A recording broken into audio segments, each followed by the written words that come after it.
I was 21 years old, a student here at the University of St. Thomas, I remember ringing my dad up on my way home from class, and I asked him, Dad, when am I gonna start feeling like an adult? When am I gonna feel mature and responsible? And I think what he said will shock you. Welcome back to Running Thoughts, where I answer the questions that you leave in my comment section or just riff off topics that I feel like riffing off for the day. Today is gonna be one of those days where I'm sitting here. It is 5:25 p.m. on a Saturday night.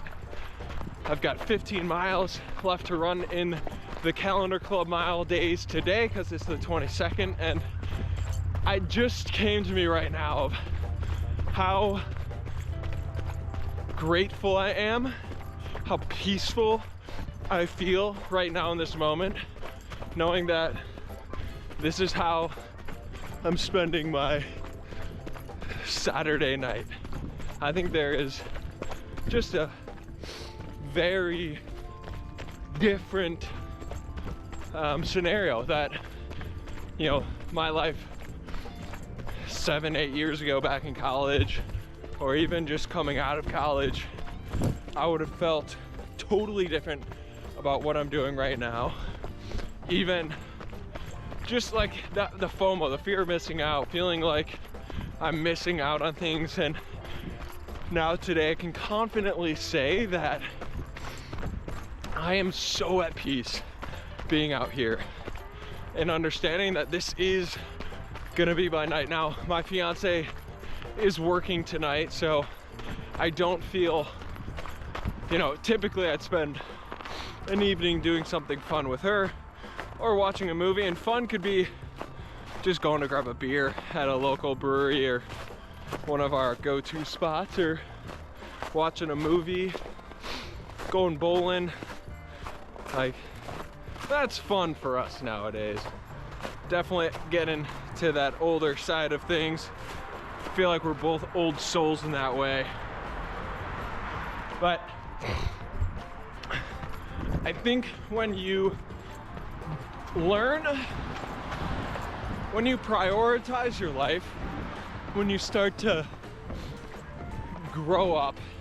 Funny story, I was telling somebody today at Run and Plunge this morning, we were talking about maturity and how life has changed since college. Back in college, I had gotten in trouble a few times, and I remember having a phone call with my dad a few weeks after starting to take ownership. And it might have been a few months actually, but I called him and I asked, when am I gonna start feeling like an adult? When am I gonna start feeling like a mature man?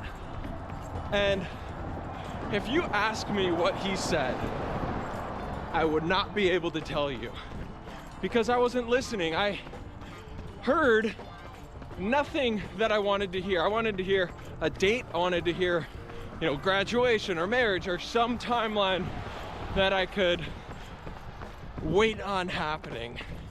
But the truth is, the reality is, maturity happens over a period of time of consistent work, of consistent practice, of doing the little things the right way for days, weeks, months, years, and decades. And that changes you over a period of time. It's not a specific date. It's not a specific life moment like graduation.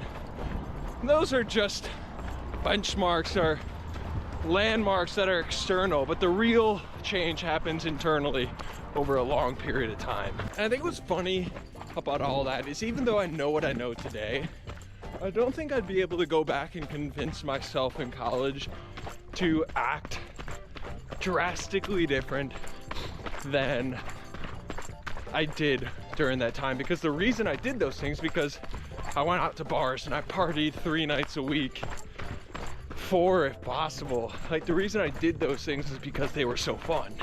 And it's hard to pull a young adult, a young male, out of something that is as fun as hanging out with friends, going to bars and doing all that sort of stuff. But where does that leave us? Because I'm sitting here thinking, well, why would anybody in that situation listen to me if I can't or don't believe that I'd even be able to convince myself very differently? I think what I would say is that what I'd maybe be able to do is just shift my thoughts ever so slightly. Just offer myself an opportunity to think about things more consistently. Ask myself more questions about what I believe, what I want out of life. And I think in that process of just shifting the mindset to think more deeply about the things that I was doing, or even the direction I wanted to go, that might have offered me an opportunity to change my actions sooner. Because I think oftentimes when you change your mindset on things, it can allow you to change your actions, and vice versa. I think, though, it's a back and forth. It's a back and forth because your mood follows your action, but your action starts and is ignited by the mindset that you have. You have to be willing to tell yourself to get up and get out the door and do things you don't want to do, and say no to things that sound really fun. So I think that's where I'd leave it today.